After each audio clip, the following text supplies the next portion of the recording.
ఒక్కసారి కొమ్మూరి గోల్డ్ కి కాల్ చేయండి. తాకట్లో ఉన్న మీ బంగారాన్ని విడిపించి మార్కెట్ ప్రైస్ కి వాళ్ళు కొనుక్కుని మిగతా డబ్బులు మీకు ఇచ్చేస్తారు. వెల్కమ్ బ్యాక్ టు మనం టీవీ. నేను మీ పవన్ బెజవాడ. ఇజ్రాయెల్ ఇటీవల ఆపరేషన్ రైజింగ్ లైన్ పేరుతో జూన్ 13 నుంచి భారీ ఎయిర్ స్ట్రైకులు జరుపుతోంది. అయితే ఇది ఇప్పటి వరకు ఇరాన్లోని రక్షణ శక్తి రంగాలపై అత్యధికంగా చేసినటువంటి దాడులు. ముఖ్యంగా నాంతాస్, ఈస్ఫహాన్, తెహ్రాన్, ముష్కద్ వంటి అనేక ప్రాముఖ్య ప్రాంతాలు టార్గెట్ చేసి మూడు రోజుల్లోనే 100కు పైగా సైట్లని ధ్వంసం చేసింది. అయితే అటు ఇరాన్ కూడా వెనకాడట్లేదు. ఆపరేషన్ ట్రూ ప్రామిస్ 3 పేరుతో 150కు పైగా బాలిస్టిక్ మిసైల్స్తో 100కు పైగా డ్రోన్లతో ప్రతీకారం తీర్చుకుంటుంది. ఇక ఇజ్రాయెల్లో 20 మంది ప్రాణాలు కోల్పోయారని, రికవరీలో 494 మందికి పైగా ఉన్నారని చెప్పేసి తెలుస్తోంది. అయితే Israel Iron Dome, David Sling, Arrow వంటి మల్టీ లేయర్ డిఫెన్స్లతో ఎక్కువగా మిసైళ్లను అడ్డుకుంటోంది. ఇటు ఇజ్రాయెల్ ఇరాన్ యుద్ధం రోజు రోజుకి మంటలు రెక్కలు పొడుస్తూ ఉంటే తాజాగా ఇజ్రాయెల్ ప్రధానమంత్రి బెంజమిన్ నెతన్యాహు చేసిన ఓ సంచలన ప్రకటన అందరిలోనూ కలకలం సృష్టిస్తోంది. ఆయన ఏమన్నారంటే, ఇరాన్ గతంలో 2 సార్లు డొనాల్డ్ ట్రంప్ని చంపడానికి ప్రయత్నించింది అన్నారు. మొదటిసారిగా 2024 సెప్టెంబర్లో ట్రంప్ గాల్ఫ్ క్లబ్ దగ్గర ఒక వ్యక్తిని పోలీసులు పట్టుకున్నారు. రెండోసారి పెన్సిల్వేనియా రాష్ట్రంలోని బట్లర్లో జరిగే ర్యాలీలో ట్రంప్ బలంగా గాయపడ్డారని తెలిపారు. బుల్లెట్ నేరుగా చెవిని తాకింది. ఇవన్నీ ఇరాన్ బ్యాక్డ్ ఫ్రాక్సిల్ చేసినటువంటి పనులే అని బెంజమిన్ నెతన్యాహు నేరుగా చెప్పేశారు. అయితే నెతన్యాహు చెప్పిన పాయింట్ ఏంటంటే, ఇరాన్ తమ అణుశక్తి ప్రాజెక్టుకి అడ్డుగా ఉన్న వాళ్ళను తొలగించే ప్రయత్నం చేస్తోందని, ఆ దిశగా అడుగులు వేస్తోందని తెలిపింది. ఇందులో ట్రంప్ ఒక పెద్ద రోడ్డు బ్లాక్. ఆయన అణుబాంబుల్ని అడ్డుకున్నాడు కాబట్టే ఆయనను తొలగించాలనే ఉద్దేశంతోనే ఈ దాడులు జరిగాయని ఆయన అభిప్రాయం. ఇక అమెరికా పరంగా చూస్తే అధికారికంగా ఏమీ నిర్ధారించలేదు. కానీ ట్రంప్పై జరిగిన ఈ దాడులను ఆధారంగా తీసుకుంటే నెతన్యాహు ఆరోపణలు ఆలోచించదగ్గవి. ఇరాన్ మాత్రం ఇవన్నీ పూర్తిగా తప్పని ఖండిస్తోంది. మేమే చేశామని చెప్పేది బేస్లెస్ ఎలిగేషన్ అంటోంది. మరొక పక్క ఇరాన్ ఇజ్రాయెల్ మధ్య కొనసాగుతున్న యుద్ధం పైన అమెరికా అధ్యక్షుడు డొనాల్డ్ ట్రంప్ చేసిన వ్యాఖ్యలు ఇప్పుడు ప్రపంచవ్యాప్తంగా చర్చకు దారితీస్తున్నాయి. ఆయన ప్రకారం ఈ 2 దేశాలు శాంతికి ముందు ఒక స్థాయిలో కొట్టుకోవాల్సి ఉంటుందని, అంటే తలపడాల్సి వస్తుందని, అణు ఆయుధాలు కలిగిన ఇరాన్ను అమెరికా సహించదని తేల్చి చెప్పారు. ఒకవేళ అమెరికా పూర్తిగా సిద్ధంగా ఉందని, అవసరమైతే పూర్తి శక్తితో స్పందిస్తామని హెచ్చరించారు. అయినప్పటికీ చర్చల ద్వారా పరిష్కారానికి తాము ఓపెన్గా ఉన్నామని స్పష్టం చేస్తున్నారు ట్రంప్. ఇక ట్రంప్ చేసిన కామెంట్లు ఇప్పుడు అంతర్జాతీయంగా హాట్ టాపిక్గా మారాయి.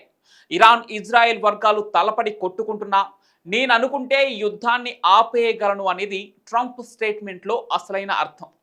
అసలు విషయం ఏంటంటే, ట్రంప్ ఇప్పటి వరకు ఈ 2 దేశాల మధ్య ఒప్పందం జరగకపోయినప్పటికీ తాను అనుకుంటే మాత్రం ఈ యుద్ధం ఎప్పుడో ఆగిపోయేదని అంటున్నారు.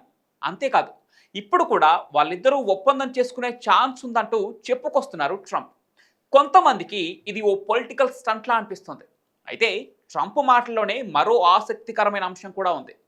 తాను ప్రకటించినట్లుగా, నేను భారత్ పాకిస్తాన్ మధ్య ఓ ప్రాసెస్ మొదలుపెట్టానని, వాళ్ళ మధ్య చిచ్చు తగ్గించానని, అదేవిధంగా ఇప్పుడు ఇజ్రాయెల్ ఇరాన్ మధ్య కూడా ఏదైనా ఒప్పందానికి నడిపించగలంటూ ట్రంప్ స్టేట్మెంట్లు ఇస్తున్నారు.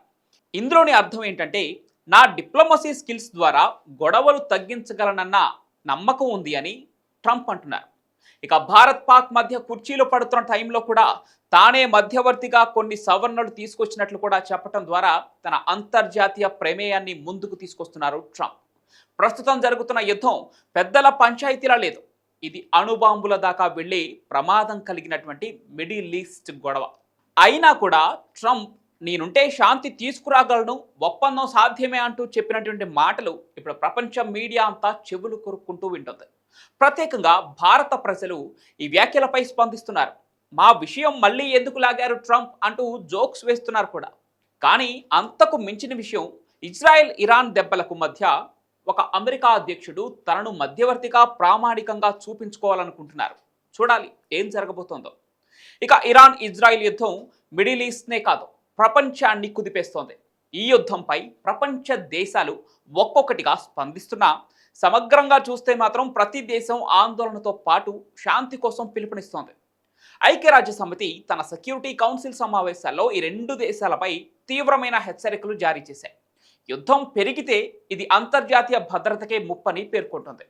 యూరప్ దేశాల్లో ఫ్రాన్స్, జర్మనీ, యునైటెడ్ కింగ్డమ్ దేశాలు ఇజ్రాయెల్కు వ్యతిరేకంగా గట్టి విమర్శలే చేస్తున్నాయి.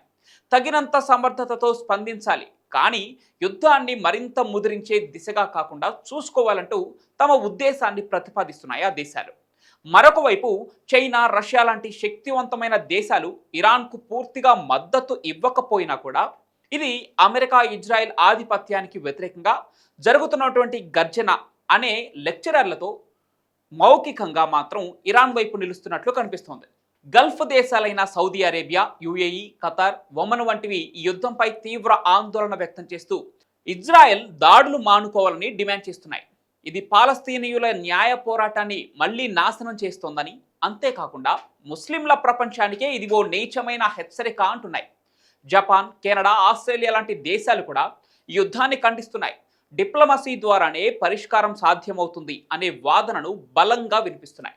ఇక భారత్ మాత్రం చాలా నెమ్మదిగా స్పందిస్తూ రెండు దేశాలతోనూ మంచి సంబంధాలు ఉంచుకునేలా డిప్లొమాటిక్ సైలెన్స్ పాటిస్తోంది. ఈ క్రమంలోనే ట్రంప్ చేసిన కామెంట్లు కూడా శాంతికి మార్గం ఉందనే సంకేతంగా మారాయి. ఐర్లాండ్ లాంటి చిన్న చిన్న దేశాలు కూడా ఇది అంతర్జాతీయ చట్టాలను విస్మరించే స్థాయికి చేరిందంటూ ఘాటుగానే విమర్శిస్తున్నాయి.